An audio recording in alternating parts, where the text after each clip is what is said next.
കാഞ്ഞിരക്കൊല്ലിയിൽ യുവാവിനെ വീട്ടിൽ കയറി വെട്ടിക്കൊലപ്പെടുത്തിയ സംഭവത്തിൽ ഒരാൾ കസ്റ്റഡിയിലായിട്ടുണ്ട്. രണ്ടാം പ്രതി രതീഷാണ് കസ്റ്റഡിയിലായത്. ഒന്നാം പ്രതി വിജേഷിനായുള്ള തിരച്ചിൽ ഊർജിതമാക്കിയിട്ടുണ്ട്. ഇന്നലെയായിരുന്നു ഈ സംഭവം നടന്നത്. നിഖിൽ അളവൂരുണ്ട്. നിഖിൽ, ഇന്നലെ യുവാവിനെ വീട്ടിൽ കയറി വെട്ടിക്കൊലപ്പെടുത്തിയ സംഭവമാണ്. ഒരാൾ പിടിയിലായിട്ടുണ്ട്. ഈ മുഖ്യപ്രതിക്കായുള്ള തിരച്ചിൽ എങ്ങനെയാണ് ഇപ്പോൾ ആയിരിക്കുന്നയാളുടെ പശ്ചാത്തലം? സേതുലക്ഷ്മി, ഏതായാലും പോലീസ് വിശദമായ അന്വേഷണം അല്ലെങ്കിൽ ഊർജിതമായ തിരച്ചിൽ നടത്തി വരികയാണ് ഈ ഒന്നാം പ്രതിയെ കണ്ടെത്തുന്നതിനായി. രണ്ടാം പ്രതി രതീഷിനെയാണ് കസ്റ്റഡിയിലെടുത്തിരിക്കുന്നത്. ഇവർ രണ്ടുപേരും ചന്ദ്രക്കാമ്പാറ സ്വദേശികളാണ്.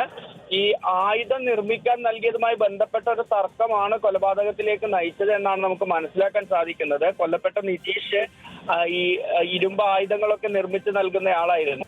അതുമായി ബന്ധപ്പെട്ട തർക്കമാണ് എന്നാണ് പ്രാഥമികമായി നമുക്ക് മനസ്സിലാക്കാൻ സാധിക്കുന്നത്. ഏതായാലും ഈ ഒന്നാം പ്രതി വിജേഷിനായുള്ള തിരച്ചിൽ പോലീസ് ഊർജിതമാക്കിയിട്ടുണ്ട്. ഇയാളെക്കുറിച്ച് സൂചന ലഭിച്ചു എന്നാണ് പോലീസ് പറയുന്നത്. ഉടൻ തന്നെ കസ്റ്റഡിയിലാകുമെന്നൊരു പ്രതീക്ഷ കൂടി അവർ പങ്കുവെക്കുന്നുണ്ട്. ഏതായാലും അതിക്രൂരമായ നാടിനെ നടുക്കിയ ഒരു കൊലപാതകമായിരുന്നു ഇന്നലെ നടന്നത്. വീടിനോട് അടുത്തുള്ള ഒരു ഷെഡിലിരുന്ന് ജോലി ചെയ്യുന്നതിനിടെയാണ് ബൈക്കിലെത്തിയ രണ്ടംഗ സംഘം നിതീഷിനെ വെട്ടി കൊലപ്പെടുത്തിയത്.